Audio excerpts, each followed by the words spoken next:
What is up, guys? So today we're going to talk about Akabongo and what's going to happen to him, how they're going to get hold of him eventually.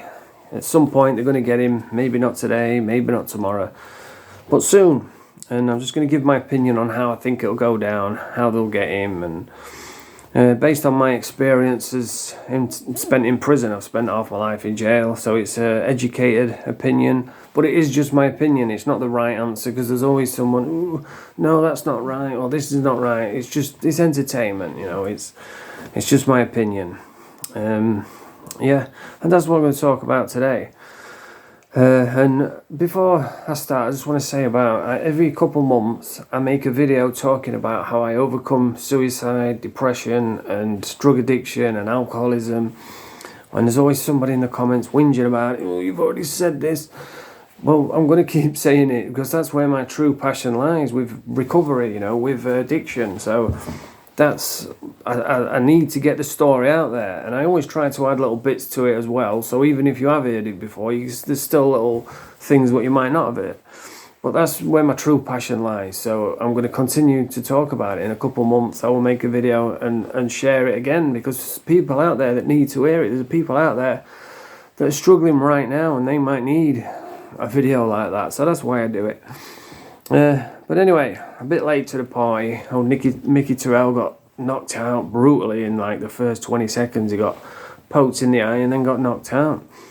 I kind of felt sorry for him, you know. But that's the brutal reality of bare knuckle boxing. And Mickey Terrell, he seems like a nice bloke. I was rooting for him. And he's built himself up, you know. He's been fighting for years, taking loads of damage, fighting in front of 20 people, and probably getting paid peanuts, probably getting paid like 100 quid, and then slowly getting better and slowly paying his dues until he got to the point where he won the bare knuckle championship. The American was making fun of him, and he ended up knocking him out in the first round, and he's made it right all the way to the top. And this fight, it had just been picked up by DAZN. Conor McGregor was in the ring, massive event, loads of people watching, his first big break, and boom, he gets knocked out in 20 seconds. That's brutal, man. That's why you've got to respect these guys. All that he's worked for is now going to the other guy in an instant. And I'm sure he'll come back, but it's going to be hard. And that's the reality of bare knuckle boxing, bare knuckle fighting, one punch. That's why you've got to respect these guys. I mean, I could never imagine doing that. Walking out in front of like loads of people cheering and screaming, terrestrial TV. I'd be worried about going to the ring. I'd be overthinking it. I'd be thinking, fucking hell, what if I go in there? What if I get knocked out and shit myself in the middle of the ring while I'm unconscious and I'm just laid there in the middle of the ring in a puddle of my own bum gravy? There's no way I could do it. So, with full respect to all these guys that do it. But anyway, yeah, this Akabongo now. They're not going to get him straight away because they're going to be protecting him. They're going to be 5-man unlock, which is 5 different screws come every time he gets unlocked to go in the shower. There's 5 screws there. He's handcuffed, he's took off, and everywhere he goes there'll be screws. And I was watching the sentencing and I couldn't believe it. I was watching it, and he's up for 3 murders, and as soon as I heard the word concurrent, I just rage quit. I thought, I'm not watching anymore. I can't believe this. Concurrent. I mean, I can't even get concurrent on shoplifting charges. So how is he getting concurrent on murder charges? And if you don't know what concurrent is, it's say like you're up for 3 say me, I'm up for 3 shopliftings. I'll get 2 months, 2 months, 2 months for each shoplifting. That's 6 months. The first one, if you get a concurrent, then it's 2 months, 2 months concurrent, 2 months concurrent. So you only do 2 months because it runs with that first sentence. But if you get consec, like I always get, it's 2 months, 2 months, 2 months, 6 months. So you have to do 6 months. And he's got concurrent on 3 murders. And the government, they're not doing out about it. Instead of what we need from the government, we need old pasty-faced, doughy-faced, private schoolboy-faced, annoying Keir Starmer. What we need from him, we need him to say, listen, that's it, that's enough. This is no more of this. You can guarantee, you can count on us. We're going to stop this. We're going to do everything in our power to make sure you're safe. You know, we're on the job. Don't worry about it. But we don't get none of that. What we get is gaslighting, saying, "Oh yeah, make no mistake. If you get angry, we'll go to prison." Far right thuggery, and it blows your mind, because it seems they're more interested in helping dangerous immigrants than they are their own people. I mean, look at Tommy Robinson, who's in prison now for telling the truth, and look at Keir Starmer. If Tommy Robinson walked down the street, everybody's running up, shaking his hand, patting him on the back, cheering, "Yeah, we believe in you, we agree with you."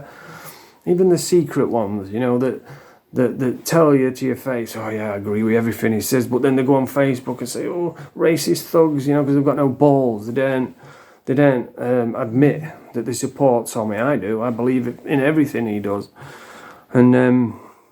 And he walks down the street and everybody's cheering. Starmer walks down the street, they're throwing eggs at him, booing him, screaming at him, saying, "Fuck off, get out of here." There's one bloke threw him out his pub. "We don't want you in our pub." And that speaks volumes. And like I said, what we needed from him was reassurance that this sort of stuff, like the Southport stuff's not going to happen again. But we never got it. We never got none of that. We just got gaslighting, blaming us for getting angry about it. And now they hide it. It's not just, you might think, "Oh, it don't happen anymore." It's happened 3 times in the last week, 3 mass stabbings, but the media don't cover it anymore because they're probably not allowed.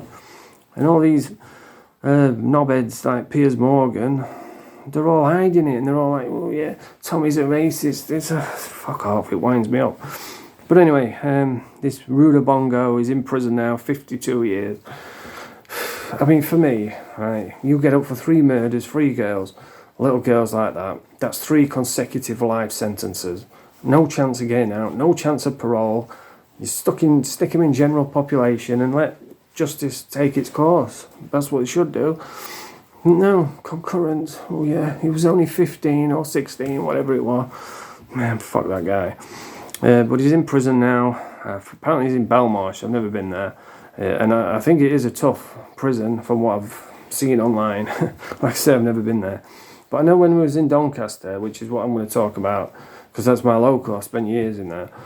In Doncaster, what they used to do is they would put the nonces and the punishment on the same wing. The top landing would be all punishment. Punishment is when you misbehave and they put you on basic, take away your TV, take away your privileges, or your visits, your canteen money, your association, and then just put you in a cell with nothing. And that's called basic. And they used to put them in the top row, what's it called? The top landing in Doncaster. Doncaster has 2 landings. And the bottom landing, like a triangle shape with cells going around each. And some stairs going up. And they used to have the basic on the top deck and all the nonces on the bottom deck. And they would open the basics to go in the shower or take them on a visit, whatever. Go on the exercise yard, and then they'd come back, put them away, and then they'd bring out the nonces. So they were never really mixed, but, you know, and that's probably what they're doing with Rudabongo. They're probably keeping him safe, you know, keeping him secure. But when I was on there for the basic, I was on basic, I was padded up with a kid called Burmo from Donny, and he's fucking bad, he is. I think he's locked up now. He was fucking Doncaster's most wanted. And they used to have us on the top deck and all the nonces on the bottom. And they had like a what's it called? Like a cage. You know, like in prison, you have cages in case anyone jumps off. It's like wire netting. That's it. They've got like a wire netting, so you can't really get thrown over there. If someone throws you over, you just land on this wire netting. And like I said, they would unlock the nonces, and then they would put them away and let the basic out. And I remember once we was going out onto the yard, and I don't know if it was a new screw, I don't know if they messed up, I don't know what happened, but they let this nonce out to use the phone. And we're all stood there, getting his coats on, getting ready to go on the yard, and the screws come on, unlock this nonce, started walking him over to the phone, and we're all looking at each other like, "Get him!" Everyone's jumping over the fucking thingy, because they used to have like a little gap where you could squeeze through. And I think that I don't know if they blocked the stairs off, I can't really remember. I just remember everyone jumping through the wire netting, fucking tearing into this nonce and just fucking giving him it. And they jumped all over him. And that's what will happen with Rudabongo, in my opinion. They'll probably try to keep him safe. They'll probably try and isolate him. But at some point, a new screw's going to come on, or a screw who, just remember, they're just the same as us. They fucking hate this guy as well. He's the most hated man in England at this point. So they're going to be like, maybe if I accidentally on purpose unlock this door, and and that's when they're going to get it. And that's when he's going to get it, in my opinion. Somebody's going to be a new screw come on, or just like what happened there when they let that nonce out. It must have been a new screw. They didn't realise, or maybe, I don't know what went wrong. But there was like 5 or 6 of us out of a cell on basic, and they let this nonce out, and everybody just jumped down and started getting stuck into him.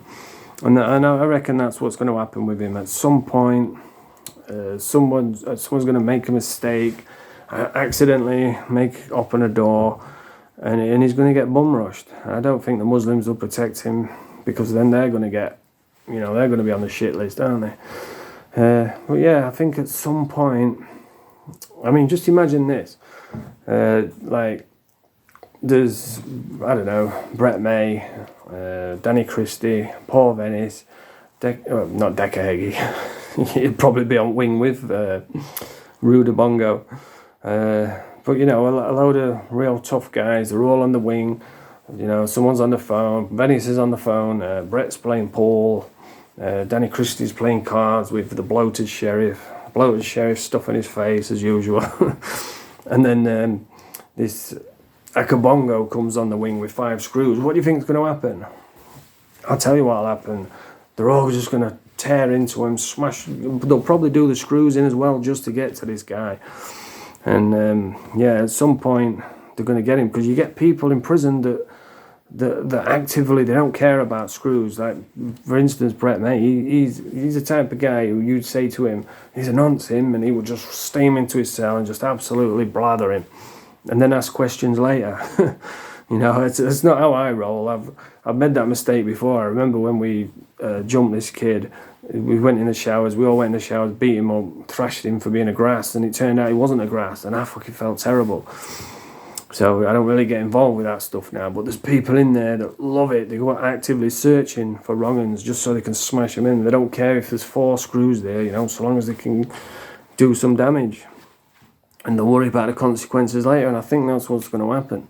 Because there's no way 4 screws are going to stop, like Danny Christie, Brett May, Paul Venice, like 4 or 5 people like that. They'll just throw them all over. But yeah, I think that's what'll happen. I don't think it'll happen yet. Down the road, maybe even a couple of years, you might get sent to another prison. They'll start getting lazy. They'll start getting relaxed.